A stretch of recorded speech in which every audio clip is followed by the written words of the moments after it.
Party మా అధ్యక్షులు అత్యంత పవిత్రంగా భావించే మేనిఫెస్టోను నిన్న రిలీజ్ చేశారు.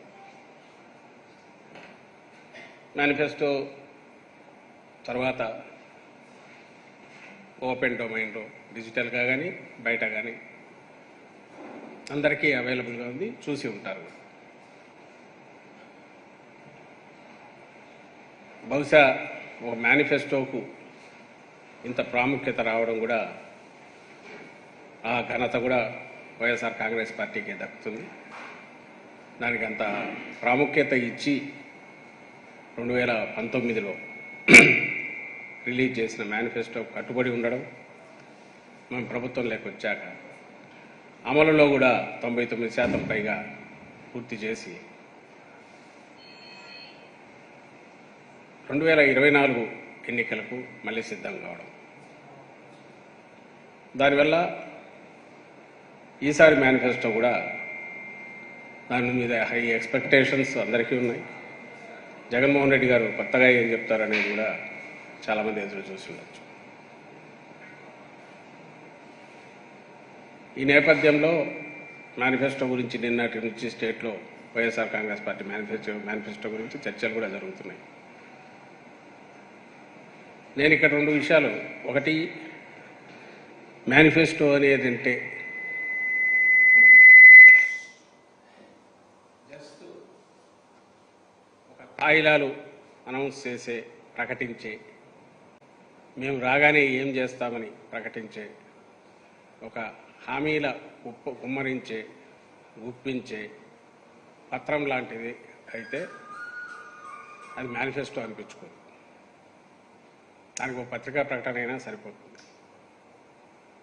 మేనిఫెస్టోలో తెలియాల్సింది వచ్చే 5 ఏళ్లలో దేనికైతే ప్రజలు మనకు తీర్పు ఇస్తారో ఈ 5 ఏళ్లలో మొత్తంగా రాష్ట్రం కానీ, ఆ రాష్ట్రంలో ఉండే వివిధ వర్గాల ప్రజలు కానీ, ఆ సమాజం యాజ్ సచ్ ఏ రకంగా ముందుకు పోతుంది, తీసుకెళ్ళాలి అనే ఒక స్పష్టత లేదా ఒక విధానం మాకేముంది అని చెప్పడమే మేనిఫెస్టో లక్ష్యం. అన్నాళ్ళు మాట్లాడిన ఉపన్యాసాలు ఏదైనా కావచ్చు, ఆఖరుకు ఆ రకమైన హామీ పత్రం ఏ సమూహానికైతే, ప్రజా సమూహాన్ని మనం టార్గెట్, మన కాన్స్టిట్యున్సీ అనుకుంటాము, అంటే ఇక్కడికి వచ్చేసరికి రాష్ట్రం మొత్తం, మా పార్టీకి సంబంధించినంతవరకు ఈ రాష్ట్రమే పూర్తి కుటుంబం. దీని బాగోగులకు సంబంధించి ఈ 5 ఏళ్లలో ఏం చేస్తాం, గత 5 ఏళ్లలో ఏం చేశామని చెప్తూ ఈ 5 ఏళ్లలో ఏం చేయబోతున్నామని చెప్పే ప్రయత్నం బలంగా చేసిందే నిన్నటి వైఎస్ఆర్సీపీ మేనిఫెస్టో. ఈరోజు అందరి చేతుల్లో ఉంది. దీన్ని ఇలా కాకుండా కేవలం తాయిలాలు అనౌన్స్ చేసే దీనిలాగా, అంటే మీకు అది చేస్తాం, ఇది చేస్తాం, వచ్చేస్తే అని గాలిమేడలు చూపించి అరచేతిలో వైకుంఠం చూపించడం అయితే అది మేనిఫెస్టో కాదు. అలా అది మేనిఫెస్టో అవుతుందని అయితే మేమైతే అనుకోవట్లా. జగన్మోహన్ రెడ్డి గారు రాజకీయలోకి వచ్చి పార్టీ పెట్టి ఆయన ప్రజలకు నేరుగా కనెక్ట్ అయ్యి చెప్పడం మొదలుపెట్టాక ప్రజల్లో కూడా ఇది కదా మేనిఫెస్టో అంటే అనే అభిప్రాయం వచ్చింది వైఎస్ఆర్ కాంగ్రెస్ పార్టీ మేనిఫెస్టో. అందుకే దానికి ఇంత సిగ్నిఫికెన్స్ నిన్న వచ్చింది. అయితే దీంట్లో నేను ఇంతకుముందు అన్నట్టే కేవలం ఆ మేనిఫెస్టో అంటే ఏమేమి మనం ప్రకటిస్తామో తాయిలాలు అనేదే చూసేవాళ్లకు అరే ఇక్కడ ఏం కనపడలే కదా కొత్తగా అనేది అనిపిస్తుంది. అందులో మా పార్టీ శ్రేయోభిలాషులు కూడా ఉంటారు. అరే ఇదే ఉంది, ఇంకా 2 అనౌన్స్ చేస్తే బాగుండేది కదా అనేది కూడా కొంతమంది అనుకోవచ్చు.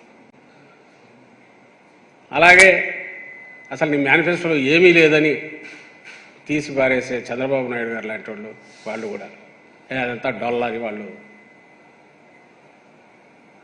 మొక్కుబడిగా నిన్న ఏమేమి తిట్టాలనో అవన్నీ నిన్న వాళ్ళు మొదలుపెట్టారు. ఇంకా మేనిఫెస్టో అనౌన్స్ చేస్తుండగానే మొదలైంది.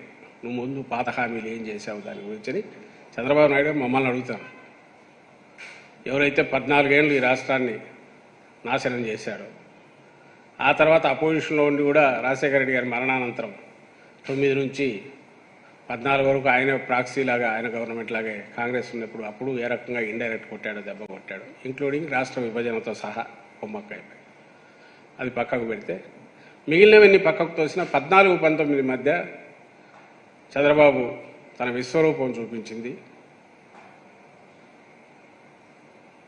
రాష్ట్ర ప్రజలందరూ చూశారు, రాష్ట్రం చూసింది. ఆయన ఈరోజు వచ్చి జగన్మోహన్ రెడ్డి గారు నిన్న ప్రకటించిందని ఏముంది దాంట్లో అని అంటున్నారు. ఏమీ లేనప్పుడు మరి ఎందుకు అంత తిట్లు తిట్టాలనో నిన్న ఎక్కడో ఈరోజు నాకు చూపించారు ఏకంగా. ఆ మనిషి తల ఏమైందో, సభ్య సమాజంలో ఉన్నా అనుకుంటున్నాడు లేదో, లేదా తనకు ఇంటర్నేషనల్గా కూడా ఒక పర్మిట్ ఇది ఇచ్చారేమో తెలియదు, లైసెన్స్, కిల్లర్ లైసెన్స్ ఇచ్చారో తెలియదు. కానీ నేను జగన్మోహన్ రెడ్డి గారిని నిన్ను చంపేస్తే ఏమవుతుంది అని అడుగుతున్నాడు నేను పబ్లిక్ మీటింగ్లో. సెనిలిటీ అనుకోవడానికి లేదు, ఎందుకంటే మొన్న ఆయన ఎక్కడో నిలబడి రాళ్ళు ఒక్కొక్కరు రాయి తీసుకొని కొట్టండి అనగానే సాయంత్రం విజయవాడలో ఓడోడో కొట్టాడు. వాళ్ళ మనిషి ఉన్ను ప్రేరేపించి పంపిస్తే కొట్టాడు జగన్మోహన్ రెడ్డి గారి రాయితో.